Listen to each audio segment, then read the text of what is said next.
We drove to the Colne Valley, did me and Jeanie McIntosh, except we didn't because Jeanie McIntosh could get lost in an empty biscuit tin if she put her mind to it.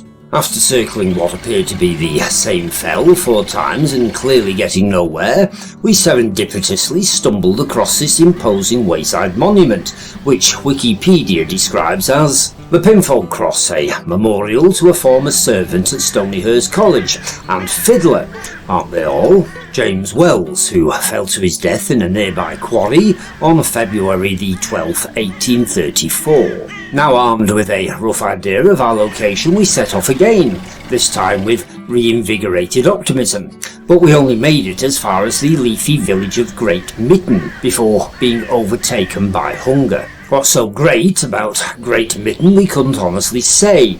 It seems to have been named after a large fingerless glove and is presumably twinned with cardigan.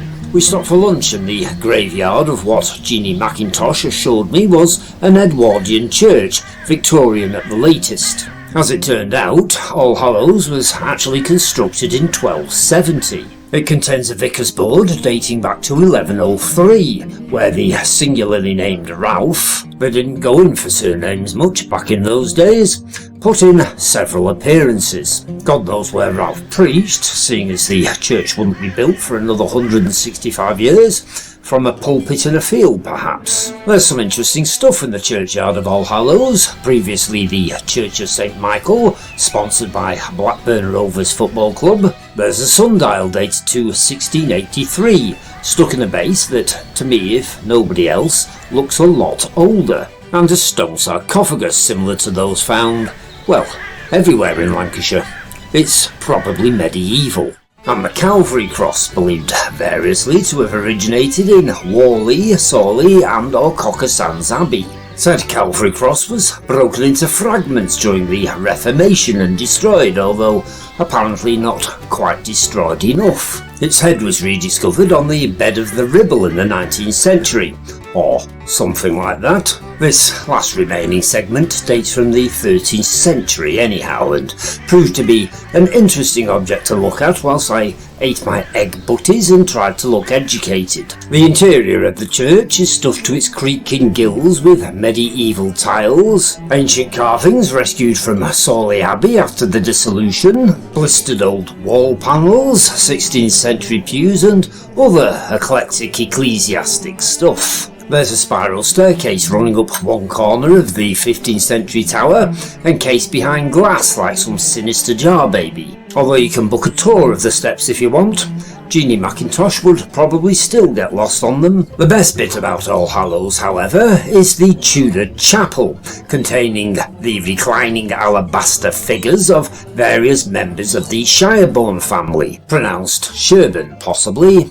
You can never quite tell how to pronounce the surnames of the landed gentry of Stonyhurst Hall, nowadays Stonyhurst College of course. Said chapel was added to the main bulk of the church in 1439, then pulled down for reasons never explained and rebuilt by the now incumbent Sir Richard Shireborne in 1594. He shares his altar tomb with his now long dead wife Maud, sometimes referred to in Tudor documents as Isabel.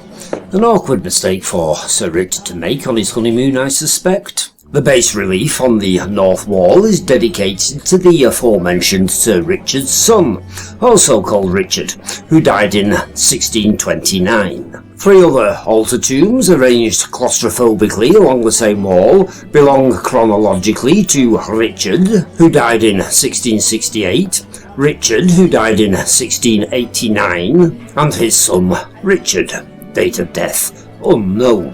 On the west wall is a monument to Richard, grandson of Richard, who died in 1702. All in all, it would be fair to say that the chapel is full of dead aristocratic dicks. Presumably the bodies themselves lie mouldering somewhere under the trapdoor in the floor. The chapel also contains what appears to be an ancient font, or perhaps it's an early Belfast sink or a very large ashtray or something. Whatever it is, there's nothing about it on the internet. Behind All Hallows Church stands Great Mitton Hall, another 14th century building rebuilt over the top of an 11th century construction. These days it's a private residence, the grounds populated by some right old tasteless tat, reminiscent of an upmarket version of the glebe garden in Heysham, which we covered in the previous episode. There's a 15th century Little Mitton Hall as well, just round the corner, which we didn't know about at the time, what with this being a surprise stumble upon and all that, so we didn't film it. The rest of Great Mitton consists almost entirely of pubs and traffic. The former being the Aspinall Arms, I used to go to school with a lad called John Aspinall, and the Three Fishes, which it turns out contains some stones from Whalley Abbey above the front door or something, only this being, as I've just mentioned, an unplanned visit, we didn't find out until we got home, the latter being the almost constant stream of cars escaping Yorkshire along the Mitton Road. Just north of Great Mitton, spanning the River Hodder, and in operation until it was replaced in the 19th century, stands Cromwell's Bridge, a large and fearsome pack-horse bridge built, or at least ordered to be built, by the aforementioned Richard Shyborne in 1561. It wasn't until Oliver Cromwell marched his troops across it on their way to Walton-le-Dale in the infamous Battle of Preston in 1648. We've spoken about this in Lancashire Footnotes before, the episode with Horton Tower in it if you fancy tracking it down, that it gained any notoriety. I'm not one to turn down the challenge, unless it involves watching Anton Deck, so I thought I'd cross the bridge myself without the aid of any wires or safety nets. It's a considerably larger structure than the Packhorse Bridge at Borwick, although the 100-foot drop onto the rocks below didn't raise any concerns until I'd almost reached the other side. It was at that point I realised that the only way off the damn thing was back the way I'd come. If I'd had any matches on me, I could have jet-propelled myself back to safety by setting fire to the methane I was now producing.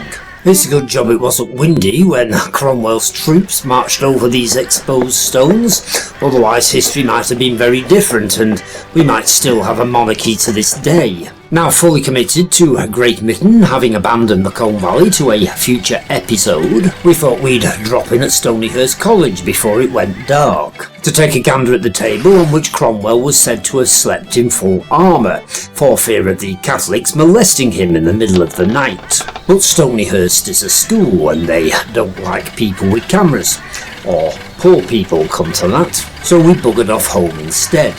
If you've enjoyed this episode of Lancashire Footnotes, and why the hell wouldn't you have, please click like.